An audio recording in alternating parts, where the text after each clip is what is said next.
Hey, this is Meredith Elliott Powell, and you know what time it is? Well, it's a little bit later this week. We're doing it on Tuesday afternoon instead of Monday afternoon, but it is still time for Thrive. Everything that you need to know to turn uncertainty into your competitive advantage. I'm hanging out here with my friend and my guest today. Super excited to be welcoming Stu Heincke to the show. Welcome.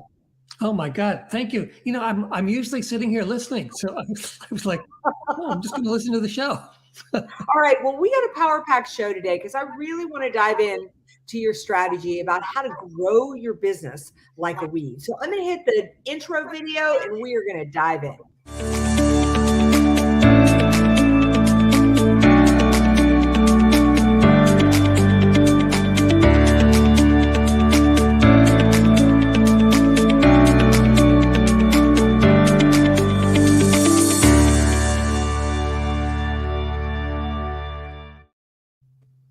All right, welcome back to Thrive, turning uncertainty to competitive advantage. Today, we are going to be talking about what you need to do to grow your business like a weed. So I am here with infamous cartoonist, business growth strategist, and expert. Stu, for those couple of people who don't know you, why don't you tell our audience just a little bit about you? Yeah, because I'm sitting here thinking if I was in the audit type, I'd be saying, how does that even go together? Exactly. Well, so yeah, I have this crazy background, and it's getting crazier because of the weeds now. But I'm one of the Wall Street Journal cartoonists. I'm also a marketer, and I've used cartoons in marketing my whole career.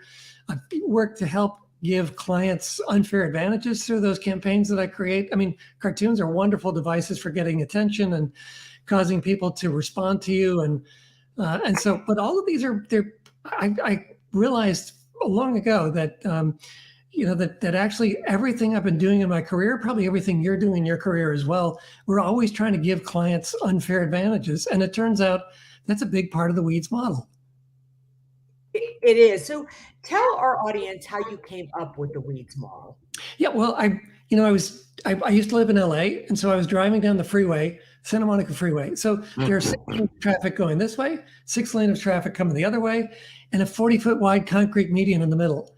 And it was back when cars used to move, because I don't think they do anymore on that freeway. But so we're moving along at 60 miles an hour, and I suddenly noticed something that that we see all the time. Really, it was a dandelion growing out of a crack in the concrete in the median, and I could have just driven by and just thought, oh yeah, I mean, not even thought about it actually, but that particular time I did. I'm just looking at it, and suddenly just this world of wonder opened up to me because I'm looking at it and I'm saying, well, look at that. How did it? For one thing, how did it get there? Well, we know how it got there. I mean, it got there because the dandelion seeds they float around and they probe every possible opportunity for taking root. But it's significant that the dandelion was there and not, let's say, an apple tree or a rose bush or a petunia, because those plants don't have what it takes to be a weed. They don't have quite the unfair advantages that weeds do.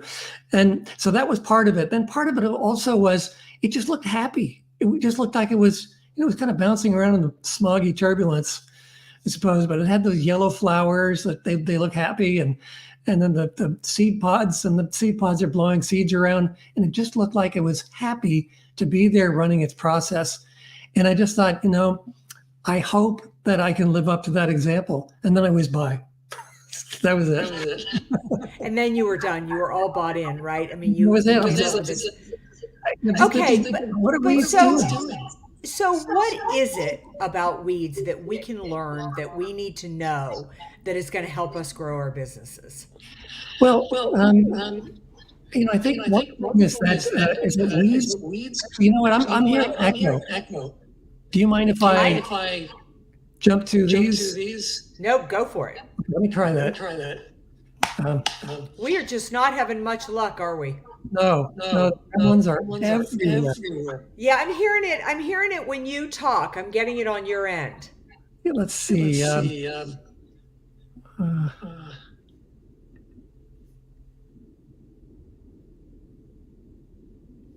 Okay. Hopefully that helps. Yep, I think that sounds better. Although, Good. no, yeah. Okay. All right, good. So talk to me a little bit about, you see this dandelion, it's growing through the concrete. What can we learn from weeds, and what does that do to align with our business? Well, I mean, the thing that I've noticed is that it was really running a process, and it was happy doing that. And but I'm going to try to an echo. I'll try to talk. But anyway, so I'm still getting it on your end as well. yeah, It's not a big deal. We can always do this another time at a time when we're not getting the echo. I just don't know what it is. but I don't want to keep eating up your time.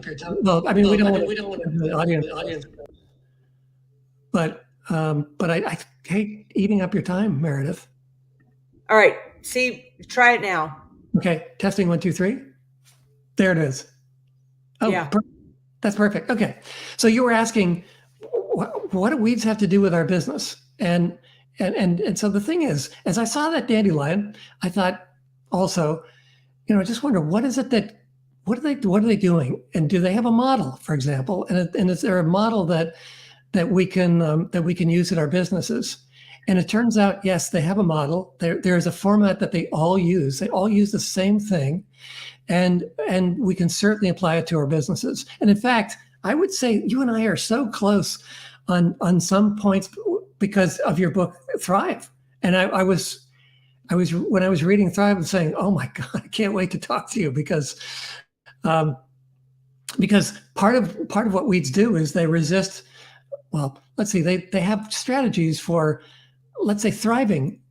I was going to call it resisting earlier, but really they're thriving while they're being disrupted. I mean, they're nature's disruptive force, certainly, or certainly one of them, but they also have to deal with being disrupted, which is exactly what we're also nature's disruptive force. Absolutely. And we also have to deal with disruption. And so some of us deal much better than others, but weeds just do it according to a process, and that process is just programmed into their DNA. They don't have to be trained. They just do it. They run it like a program, like a computer would run a program. So what is it about them? What are the strategies? You point out so many great ones in your book. What are some of your favorites, or what are some of the most surprising things you learned? Well, God, one of them, I think if weeds could talk, one of the things they would tell us is that, we don't have brains, so we don't have emotions. You do. And man, do they get in your way. They certainly do.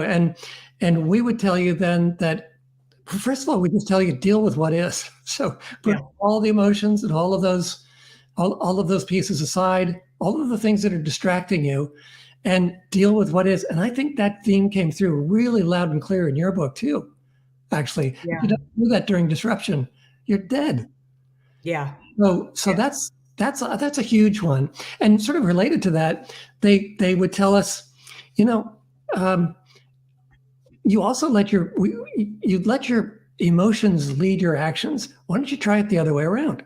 Now, I think everybody who works out knows this really well, because they have to push themselves and be disciplined to go work out, let's say every morning or every other, whatever their schedule is. And they may not feel like it. That's the emotions kind of kicking in and disrupting it, but they do it anyway. And when they do it, and I know you know this because you're all the high functioning people I know are very, very active. And I know you're out playing tennis and golf and every chance you have. And I'm sure that just sort of manufactures new optimism for you and new excitement. Yeah, absolutely. And I'm such a big believer in, years ago, I heard a great interview with Gabrielle Reese, the really infamous volleyball player. And they were talking to her about what it takes to be an elite athlete. And she said, of the many things she said is, one, she said, I work out every day, whether I want to or not. And she said, sometimes my workouts are amazing and sometimes they're not any good at all. I'm just going through the motions, but I did it. And I think that idea of doing things even if you don't want to do them. I can't tell you how many times I'll have a tennis court booked at 6 a.m. and I don't want to go play, but I booked it. I have to go play. I know this is what it takes. I would say that's pretty hardcore to get up. You're not getting up at 6. You're playing at 6. So you're really devoted. And that is what, well, that's what it takes to, I think that's what it takes to be a high functioning person. Mm-hmm. I would agree. But it also is, it's actually also a big part of the weed mindset, if that makes any sense. You were asking about the model, and the weeds, they leverage a fierce mindset and unfair advantages against collective scale, and they do it according to a process that's both ancient, it's been honed over millions of years, but it's also a living process that actively deals with whatever challenges come up. And when that happens, it's all programmed into the next generation of weeds. So yeah, but what you do every morning, or what everyone does every morning when they work out, is a huge part of what weeds say we should be doing. So let me ask you this. So according to the weed mentality, it gets programmed into their DNA survival, because it really is interesting. I mean, when you think about concrete, and the concrete is big and it's strong and it's tough, and it's, in this, when the sun beats down, it's hot. There's no water getting through there or anything. And then you have this little dainty dandelion coming up right in the middle of it. And basically you're saying, if I'm understanding you correctly, it gets programmed generation of dandelion down to generation of dandelion. They get stronger and stronger and stronger. How does that get mirrored into us as business owners and business leaders? Well, we need to be first.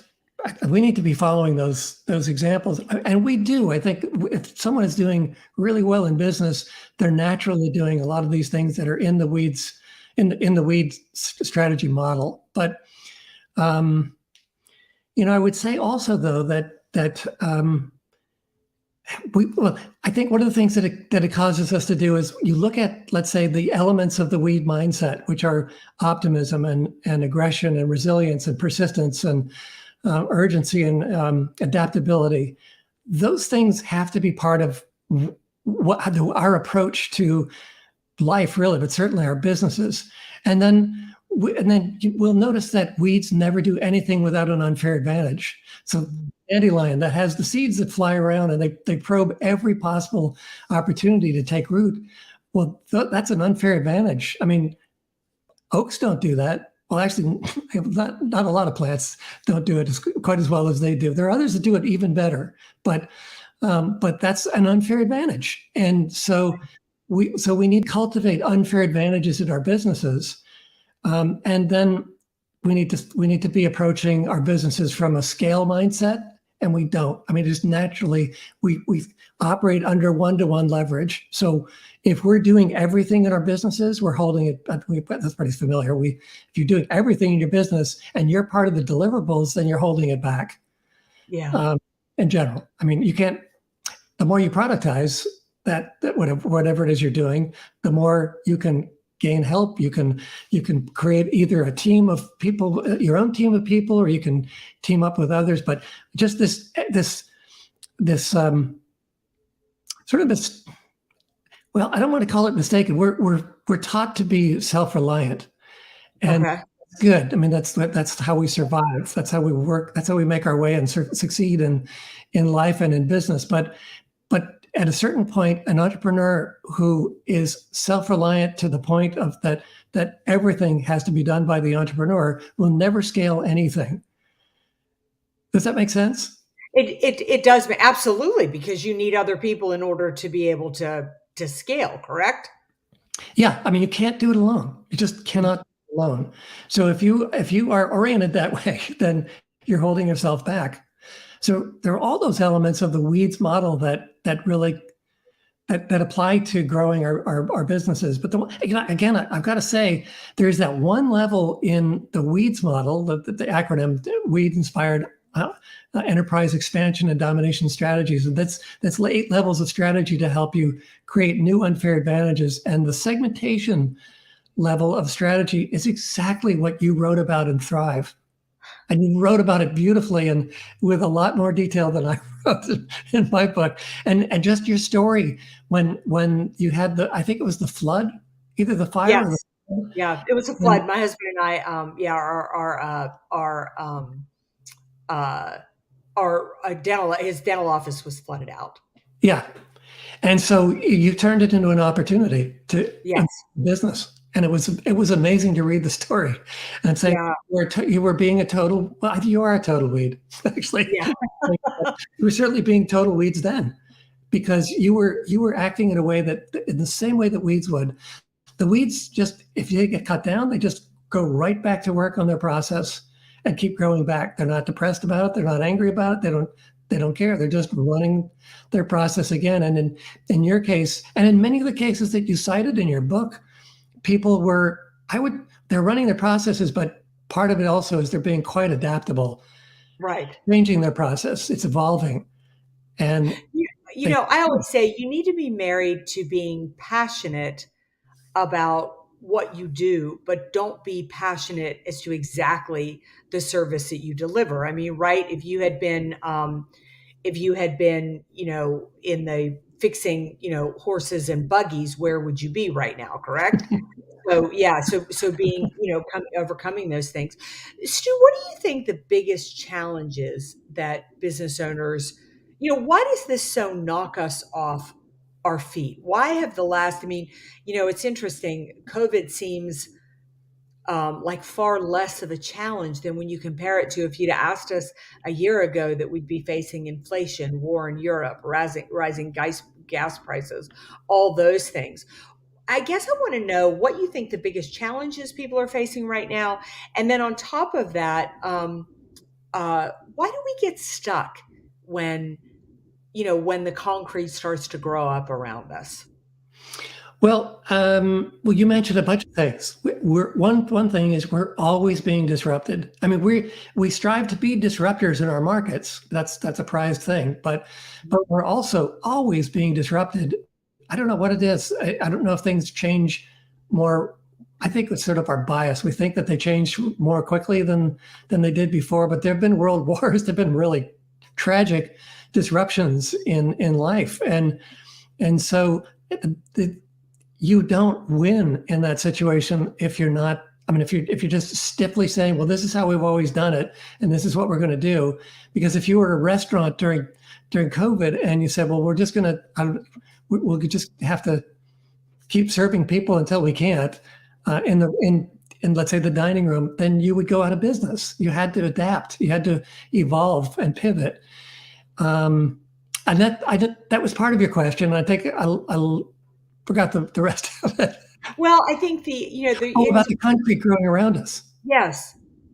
Well, again, that's disruption. I think all of these are disruptions. So right now, as we record this, we're hearing about recession, and as you mentioned, we're facing inflation, and there's great uncertainty in Europe because of the war. I mean, what will that turn into? Will it die down, or will it turn into World War III? We don't know. Nobody knows. But if we're being weeds, we just say, well, okay, fine. There are things we can't change. Obviously, I don't know that they think that, but there are things that we can't change, and we've got to keep going forward, but we've got to do it in a smart way. We've got to at least be proactive in terms of, if we're going into recession, what does that change in our own business's picture? I mean, what's different about it? And what do we need to do to counteract that? Again, I think that you told so many great stories in Thrive about companies doing this. It was funny because a lot of them seemed to be from Boston, or they were very old companies that changed over centuries. And some of them are multiple centuries old, and they changed the things that they did, things that they produced, the markets they responded to, or the things that they solved for their markets. Maybe it was the same market, but they were new solutions to pivot with the times. And we have to do those kinds of things to survive. I mean, that's what happens when the concrete goes in around us, I guess. I mean, the recession will feel like that, and we have to do things to pivot. Why do you think that people have such a resistance to it? I think it's scary. I think it's emotional. I think it's deeply rooted in our emotions. And so if suddenly your market is drying up, all of your customers are telling you, no, we don't need you anymore, or we can't buy from you anymore, that's scary. Yeah. scary. And fright is an emotion, and we get tied up in it. Frustration would be another one that we get tied up with very easily. And if you don't set that aside and just deal with what is, again, I know that I'm drawing a lot of examples from your book, but when you went through the thing that you went through, being flooded, and it disrupted your business, you could have had a completely different reaction than you did. But your reaction was kind of almost like improv, a kind of improv, but it's different. I don't know, disaster improv. Okay, this happened, but that I love that, and you got to do something with that disaster improv. but that happened, but that's good, and here's why. And then you got to answer why, and you did. Right. You answered Well, by improving your business. One thing that I think really helped in the flood was my husband was really paralyzed during that. It had been his life, it had been his business, it had been everything. And he, when he walked in and he saw his children's photos floating in 3 feet of water, I mean, he lost Wow. it. It just is, But I think to have somebody I was not emotionally vested. I mean, certainly I was devastated, I was worried, but it wasn't my hard work for the last 25 years. It was the hard work of somebody I loved and cared about. And I think having that support system, of somebody else who can be strong, maybe when you can't be strong, is very helpful. But I wonder, do you think that people are somewhat programmed to be weeds? Does it help to have had adversity early in life? What are sort of some of your thoughts on that? Well, if we're only talking about adversity and dealing with adversity, then yeah, I think anyone who has dealt with it before and they survived it. I mean, whatever doesn't kill you makes you stronger, and that's true there. You become more and more seasoned to deal with it. I mean, if we have a recession coming, there are some of us who are going to say, "Oh my God, what am I going to do?" And others are going to be saying, "Okay." They're going to do the disaster improv, and they're going to say, "Okay, this is happening, but that's good, and here's why, and why I'm going to make it a positive thing." And I know you've done that. You did that with your speaking business also during the pandemic. I mean, it changed everything about speaking in person. That's for sure. Yeah, it's interesting. It's interesting to me that there's one thing that I found. I know when I started looking at this is some people just when uncertainty hits, their brain just goes into fight mode, right? Like they just I'm programmed like that. I kind of fall apart later. But people like me are very unfocused. We're just grabbing at anything, doing anything. Or people they're more of a flight or they shut down or they don't know what to do. And the problem with that is, I mean, they don't do anything stupid like I do stupid stuff, but they don't do anything, which can really be a hindrance as well because the marketplace is moving so fast. If you don't move with it, you're truly going to be left alone. And one thing that I got from reading your book is that basically, kind of like with mine, is what you provided was a methodology. Is basically, if you don't know what to do this. Would you say that's true? Oh, definitely. Yeah. If you don't know how to create let's say, first of all, recognize what your unfair advantages are. The book will help you do that. And if you don't know how to create more or find more or acquire more, it'll help you do that. It'll definitely help you do that. And there's the weed mindset section. We're actually going to do a training on that as well. But the weed mindset section says, look, the weeds are saying, deal with what is, set your emotions aside, let your actions lead your emotions. Particularly if you're in a bind, let your actions lead your emotions. Let your actions lead you out of it or through it. And so that's part of it. And then the other part of it, and one of the things that really stood out to me because I'm writing it and then I'm reading it again because you have to go, it's a long process to edit. It's an amazing thing that the book ever comes out. But what I realized is that, first of all, I was saying, oh my God, I've been making all these mistakes in my business, according to the weeds. And one of them is, I've been kind of a lone wolf, and a lot of the things that I do, I mean, I create campaigns to help sales teams break through to their top accounts. But those campaigns are really, really hands-on, labor-intensive things. It's almost like we're producing prototypes every time a campaign piece goes out. So it's very, very, not only is it labor intensive, but it's intensive of my labor. And then therefore I hold it up, I hold it back. And what I realized was what I really need to do is focus out and team up with a lot more people and create multi-channel scale. And I'm doing that. Well, you and I you're in my authors group, and right. That because I'm saying I need to do this. I mean, I must do this. I'm coming to the NSA event, and I'm joining NSA. Oh, great! Event. Is it in Memphis or Nashville? No, we're going to be in Nashville. In July. Fantastic! So excited. I'm going to come because of the same reason. It just weeds command you. Go do this. You've got to plug in, and you help people. You help each other, and you all become stronger as a result. Yeah.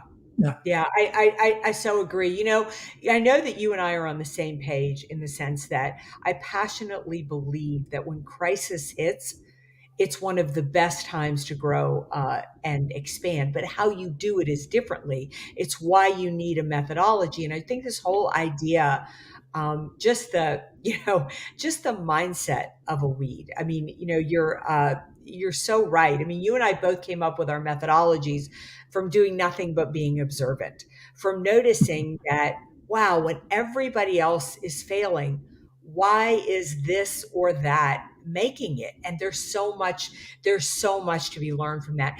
Now, Stu, believe it or not, we're coming to the end of this show, and I always end with 2 questions, and you can ask them and you can answer them in any order you want to. Number 1, what is your greatest piece of advice to anybody out there really struggling with uncertainty as uncertainty mounts in today's marketplace? And then how do people get a hold of you, get hold of your book, learn more about you and the weed methodology? Sure. Well, struggling with uncertainty, I would say one of the things you have to do is buy Thrive. I think that's a really good one to do. But the weeds will give you an entire methodology, or you could say the basis of forming a process. And if you don't have a recorded process, then start setting one up, because that's just a prerequisite for having a business. And deal with what is. I mean, the weeds, they're so simple. Just deal with what is, but do it. And if you do that, and if you look at what the new, I mean, if you're going through disruption, what the new circumstances are and what new opportunities it opens for you, they're right there, and they're always there, but they're right there, and you can pull right on through that and thrive. So then to contact me, I think the thing that I'd love to have you do is stop by my author site. You can see my name spelled there. It's stuheincke.com. And if you visit and sign up for my list, you can get the first 2 chapters of my book, How to Grow Your Business Like a Weed. Right. I was hoping you would have it there. I'm traveling, so I don't have it on me. And in fact, you can even, I'm going to stand up, because you can even buy T-shirts like this. Be a Chief Weed Officer T-shirts and others. But I'd love to have you stop by my author site, or connect with me on LinkedIn and mention that you saw me on Thrive. Yeah, absolutely. Really, Stu, your book, your methodology, everything is just so interesting and so great. And there's so much to learn there. I love the fact that you're putting yourself in a position to really help people who may want to take action, who want to move forward in all this adversity, but are struggling to do so. So I hope you will come back on, talk again. Maybe we'll do one of these live from Influence this year. Oh, that would be fun. In July. Thank you so much, Meridith. That would be great. All right. Thank you again for joining us. Thanks to our fantastic audience. We'll see you right back here next week, 1:00 Eastern. We'll be back to our regular time, as it won't be Memorial Day weekend, for another episode of Thrive, turning uncertainty into your competitive advantage. We'll see you next week.